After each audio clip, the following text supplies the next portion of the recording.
Live from Fargo and serving you on TV, online, and on the go, this is Valley News Live at 5. We begin with breaking news. West Fargo police are asking for the community's help in finding 16-year-old Phoenix Lindblad. He was reported missing yesterday. He is described as Native American, 5'8", 210 pounds with long hair. He was last seen wearing black shoes, black pants, and a red hooded sweatshirt. If you have any information, please call West Fargo police at this phone number, 433-5500.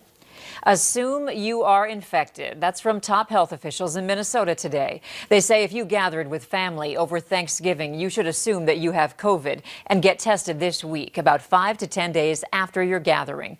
Minnesota leaders also say you are encouraged to avoid contact with those who are over the age of 65. Today, Governor Tim Walz acknowledged that there are many questions right now concerning COVID-19 vaccine distribution and the way it creates immunity. He said he hopes to get answers soon.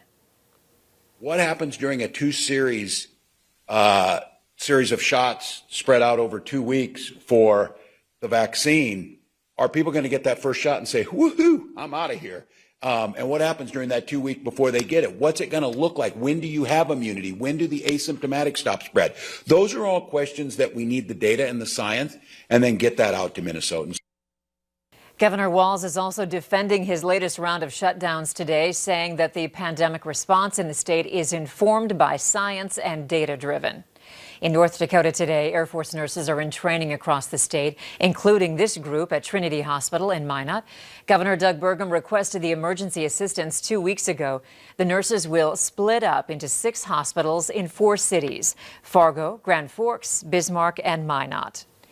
The FBI is investigating a hunting-related death near the Red Lake Reservation.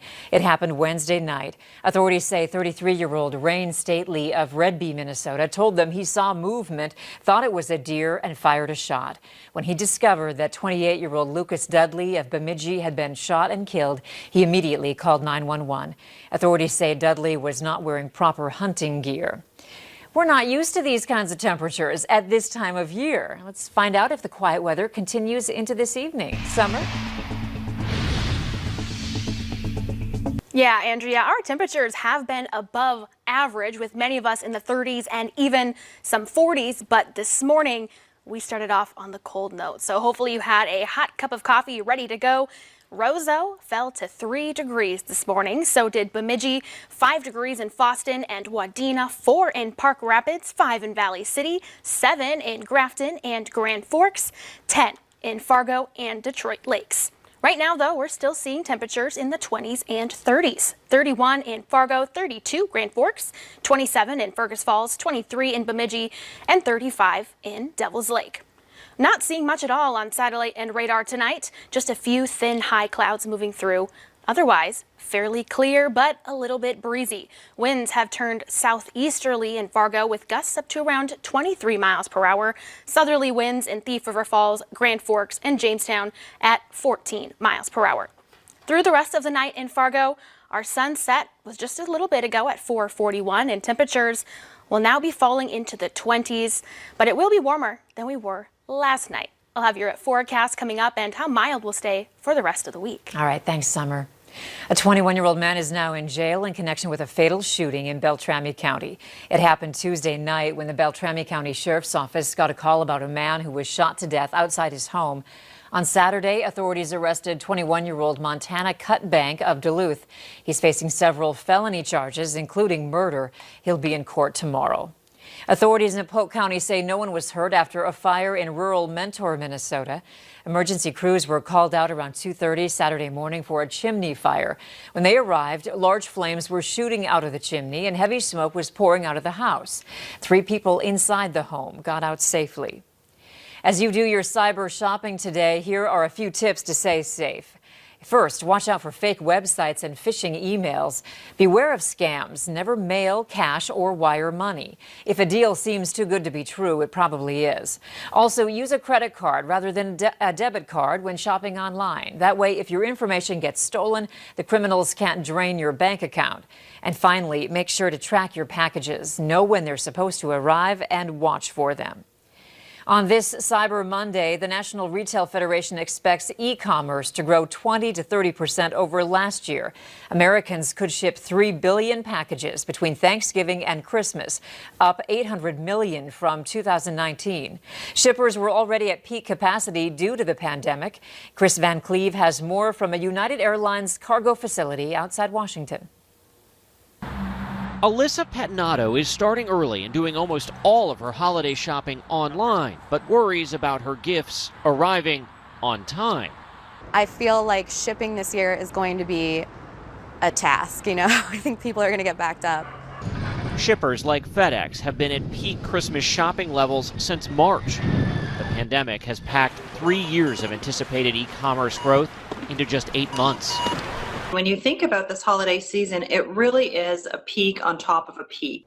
ShipMatrix estimates shippers can handle around 79 million packages a day between Thanksgiving and Christmas, but Americans are likely to send 87 million daily.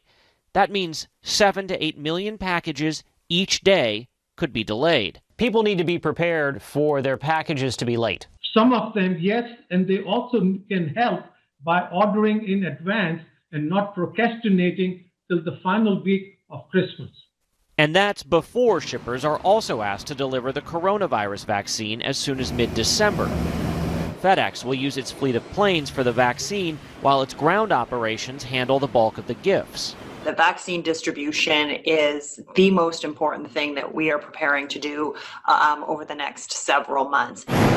United Airlines has added 8,000 cargo-only flights so far this year. That's in addition to the cargo carried on passenger flights coming and going to more than 100 countries daily.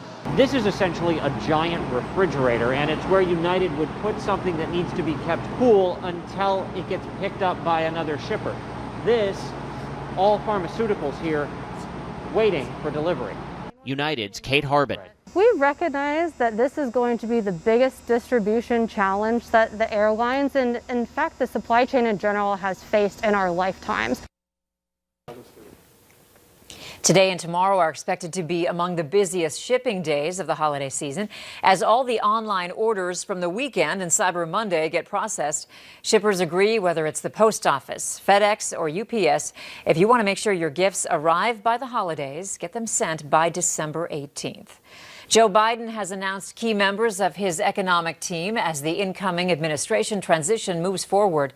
Former Federal Reserve Chairwoman Janet Yellen has been tapped to lead the Treasury Department.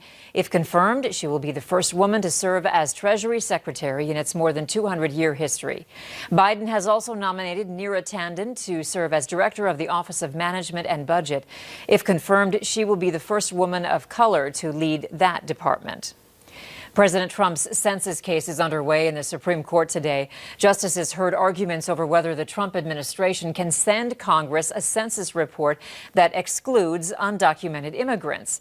It's a move that could shift money and political power away from states with large immigrant populations. Earlier this year, President Trump said that people who are undocumented should not be included in the count.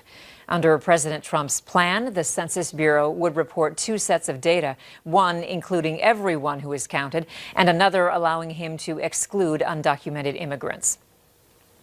The White House has unveiled its 2020 Christmas decor. This year's theme is America the Beautiful, a tribute to the majesty and spirit of our nation. And that means ribbons and lights throughout the White House. There's a Gold Star family tree in the East Wing honoring our nation's heroes and their families. The names of fallen service members are written on the tree's ribbons. Also on display in the East Garden Room, holiday cards sent by first families from the past 12 administrations. And in the spirit of giving, remember that Valley News Live is teaming up again with the Great Plains Food Bank for a virtual food drive. From food to personal hygiene products and diapers, there are a number of items that you can purchase and donate right from your phone. Every $50 donation provides 150 meals to those who need it most. To find out more, you can download our free VNL News app, look for the virtual food drive, and then click to donate. And don't forget, tomorrow is Giving Tuesday. Facebook is kicking off its season of giving, announcing a $7 million match of donations to U.S. nonprofits. The social media giant is also launching a new fundraising drives feature on community help to encourage people to give however they can. You can get involved by starting a fundraiser of your own on Facebook or share or donate to an existing one. 100% of what's raised for nonprofits on Facebook and Instagram goes directly to the organizations. Still to come, meet the goalie turned place kicker who has everyone talking in the sports world and beyond. And we made it to around 36 degrees for our high temperature in Fargo today. That average for this day being 28. It felt cold this morning, but that low was only 2 degrees below that average. I'll look at our 7-day planner and this continued warm coming up after the break.